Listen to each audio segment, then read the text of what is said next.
जरा इस वीडियो को देखिए। ये वीडियो पहली नजर में आपको एआई जनरेटेड लग सकता है, लेकिन ये एआई जनरेटेड वीडियो नहीं है।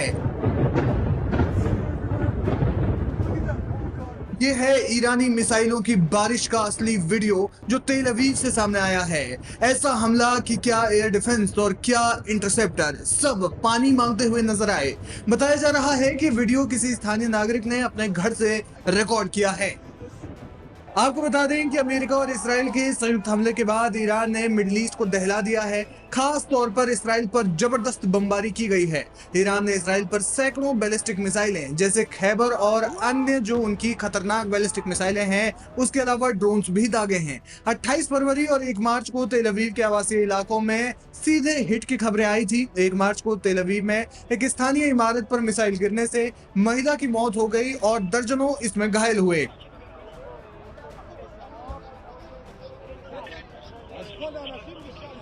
इसके बाद 3 मार्च को भी मध्य इसराइल में मिसाइलों के मलबे गिरने से कई लोगों के घायल होने की खबर सामने आई है।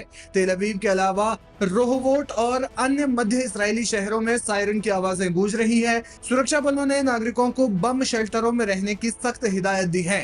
ईरान के रेवोल्यूशनरी गार्ड्स ने दावा किया है कि उन्होंने इसराइल के प्रमुख हवाई अड्डों और सैन्य केंद्रों को निशाना बनाया है। हालांकि इसराइली सेना ने सैन्य नुकसान की पुष्टि नहीं की है। ताजा हमला इसराइल और अमेरिका द्वारा ईरान के विरुद्ध शुरू किए गए ऑपरेशन रोअरिंग लायन का जवाब माना जा रहा है। पिछले कुछ दिनों में अमेरिका और इसराइल ने ईरान के परमाणु ठिकानों पर भीषण हवाई हमले किए थे। ईरान के सुप्रीम लीडर के ठिकानों को भी निशाना बनाया गया था। जवाब में ईरान ने खैबर और अन्य लंबी दूरी की मिसाइलों से इसराइल पर हमला बोल दिया।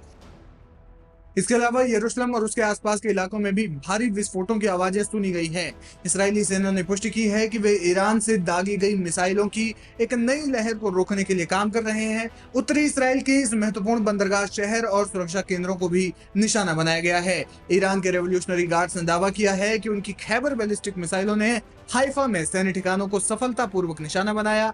रिपोर्ट्स के अनुसार मध्य इसराइल के रिहायशी इलाकों में मिसाइल का मलबा गिरने से 7 से 12 लोग घायल हुए हैं। डिमोना और नेगेव मरुस्थल के पास भी सायरन बजाए गए हैं। इसराइल में अब तक कुल मिलाकर मरने वालों की संख्या 10 से 12 बताई जा रही है। खबरों के अनुसार एक ईरानी मिसाइल ने भूमध्य सागर में स्थित साइप्रस द्वीप को भी निशाना बनाया, जिससे अंतर्राष्ट्रीय स्तर पर हड़कंप मच गया। इसराइल की होम फ्रंट कमांड ने नागरिकों को सतर्क रहने और किसी भी समय बंकर में जाने के लिए तैयार रहने के लिए कहा है। हवाई अड्डों पर उड़ानों का संचालन बुरी तरह से प्रभावित है। फिलहाल इस वायरल वीडियो पर आपका क्या है कहना, हमें कमेंट सेक्शन में जाकर जरूर बताएं। और मिडिल ईस्ट में चल रहे युद्ध से जुड़ी हुई देखिए हमारी अगली रिपोर्ट।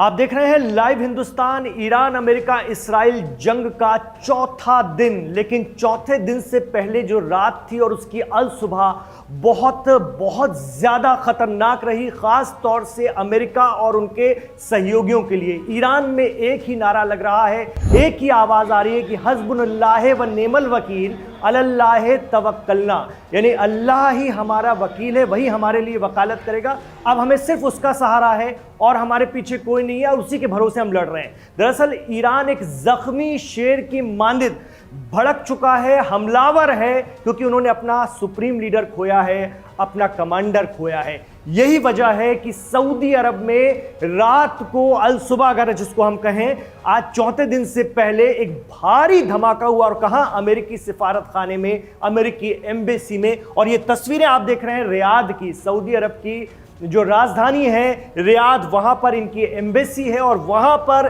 जबरदस्त हमला हुआ है ईरान की तरफ से। इतना ही नहीं, दुबई का सबसे जो अहम इलाका है, वहां पर जो अमेरिकी सिफारत खाना है, काउंसलेट है, वहां पर भी ईरान ने टारगेट करके हमला किया है। इस तरह की खबरें भी आई हैं और तस्वीरें भी आई हैं। खबर तो यह भी है कि अरब देशों ने वहां रह रहे लोगों को धमकाया है, चेतावनी दी है कि कोई भी युद्ध से संबंधित वीडियोज न बनाए और दुनिया में जारी ना करे। और चूंकि वहां पे कानून बहुत सख्त तो हो सकता है कि लोग खौफ में आ जाएं, लेकिन जिस तरह के वीडियोस आ रहे हैं ईरानी मीडिया के भी हवाले से, और जो ईरान भी दावा कर रहा है कि उसने रियाद में और दुबई में अमेरिकी सिफारत खानों को, अमेरिकी एम्बेसियों को भारी नुकसान पहुंचाया है।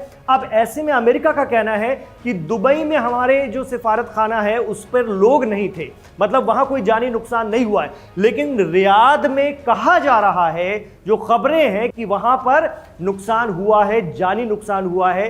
कितने लोग मारे गए हैं इसका अभी इंफॉर्मेशन, इसकी तफसील अभी कोई नहीं बता रहा है। लेकिन हां, ये प्रेसिडेंट ट्रंप का अभी थोड़ी देर पहले ये एक ऑर्डर आया है कि सऊदी अरब में मौजूद, रियाद में मौजूद एम्बेसी में लोग न जाएं, उनके लोग न जाएं, मतलब अमेरिकन वहां पर न जाएं, दूर रहें।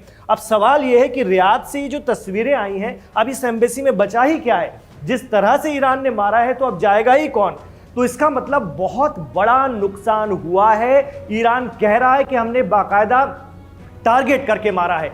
बड़े पशुपेश में है अरब मुल्क, क्या करें, किसके साथ जाएं, क्योंकि हर दिन हर रात, आज चौथा दिन है और भारी नुकसान उन्हें उठाना पड़ रहा है। अब इसके पीछे एक और थ्योरी जो मंजर आम पर है, जो लोग चर्चा कर रहे हैं, सोशल मीडिया पर भी चर्चा है और एक्सपर्ट भी बता रहे हैं, वो ये है कि ये कहा जा रहा है, ये थ्योरी है एक, वो हम आपके सामने रख रहे हैं कि मोसाद और जो उनकी सीक्रेट एजेंसियां हैं इजराइल की, वो खुद भी हमले करवा रही हैं अरब मुल्कों में, जानबूझकर वो माहौल बनाने की कोशिश में है कि अरब देश गुस्से में आकर के पलटवार करें ईरान के खिलाफ और एक नया जंग शुरू हो जाए। क्योंकि अभी तक अरब देश खामोश है, हम आपको कल से बता रहे हैं, वो खामोश हैं, वो अंदर खाने इस कोशिश में है कि किसी भी तरह से कैसे भी करके इस जंग को रोका जाए, क्योंकि सबसे ज्यादा नुकसान अगर कहीं हो रहा है, सबसे ज्यादा दिक्कत किसी को हो रही है, अरब देशों में हो रही है। और जिनके लिए कहा जाता था बहुत सेफ हैं, अमेरिका इनकी सेफ्टी की जिम्मेदारी लेता है, वो सारे दावे धूल धूसरित हो गए। दुबई जैसा शहर आप देख रहे हैं, हर रोज अगर हम 4 दिन से देखें तो दुबई पहले दिन से, दूसरे दिन से, जिस दिन आयतुल्लाह अली खामनेई की शहादत की खबर आई उस दिन दुबई का हाल बुरा हो गया था। ठीक है, यानी ये बात है रविवार सुबह की। शनिवार को उनकी जान गई थी, रविवार को ऐलान हुआ था और रविवार दिन भर दुबई की हालत खराब रही। और आप देखिए रात में भी मारा है अमेरिकी काउंसलेट पर और इधर सऊदी में भी मारा है, तो कहीं भी रुक नहीं रहा है ईरान। ऐसे में ये थ्योरी है कि भाई इजराइल भी कुछ हमले करवा रहा है अपनी एजेंसियों के जरिए, जो उनकी खुफिया एजेंसी हैं, ताकि ये गुस्से में आए, प्रोवोक हो।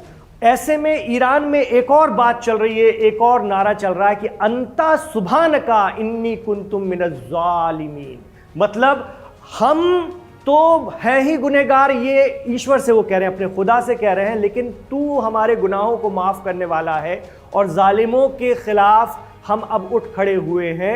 और अगर हम जालिम हैं तो हमें माफ़ करना, लेकिन जो हम हक के रास्ते पर चल रहे हैं उसमें हमारी मदद करना। अब इस नारे के साथ जो है वो लगातार मार रहे हैं, तो हालात बहुत बहुत ज़्यादा कशीदा हैं, बहुत ही ज़्यादा बिगड़ चुके हैं। ऐसे में प्राइम मिनिस्टर नेतन्याहू का एक बयान आता है, वो कहते हैं कि बस एक हफ्ते में हम ईरान को ठिकाने लगा देंगे, पता नहीं चलेगा कि ईरान गया तो गया कहां, हम ईरान को सीधा कर देंगे। और प्रेसिडेंट ट्रंप का इसी वक्त बयान आया है कि 4 हफ्तों में हम इस जंग को खत्म कर देंगे। अब आप देखिए तजाद, देखिए उनमें कितना डिफरेंस है बातों में। इसको देखते हुए लग रहा है कि ईरान की जो तैयारियां हैं वो किसी के रोके नहीं रुकने वाली हैं। जो लगातार लाइव हिंदुस्तान पर हम आपको जंग शुरू होने से पहले बताते रहे हैं, ईरान ने इन्हें जाल में फंसा दिया है। शहादतें तो हुई हैं, वो शहादत के लिए तैयार थे, उनका मन ही शहीद होने का था, वो इस बात के लिए तैयार थे जिसका हमने जिक्र भी किया, जज्बा हुसैनी। लेकिन उनका जो मकसद था कि इनको फंसा लो जंग में, और ऐसा फंसाओ कि ये बरसों निकल ना पाए, महीनों निकल ना पाए। मैंने शब्द इस्तेमाल किया महीनों और बरसों। बरसों से मतलब है आप यूक्रेन देख लीजिए, 4 साल हो गए हैं आज तक फंसे हुए हैं। इसीलिए हो सकता है कि ईरान इसी तरह की लंबी जंग में फंसा दे, और उसको देखते हुए जो एक्सपर्ट हैं डिफेंस के और जो इकोनॉमी के, वो कह रहे हैं कि अब इसका असर, आज चौथा दिन है, 5वें-6वें दिन से, यानी ये जो 1 हफ्ते की बात कह रहे हैं prime minister Netanyahu, president Trump 4 हफ्ते की, तब तक तो दुनिया में हाहाकार मच जाएगा। पेट्रोल, डीजल और दूसरी चीज़ों के जो पानी के जहाज से आती हैं, जो वाया होर्मुज आती हैं, हर चीज पर उसका असर पड़ेगा, उसकी कीमतों पर। तो ये सारी चीजें होंगी।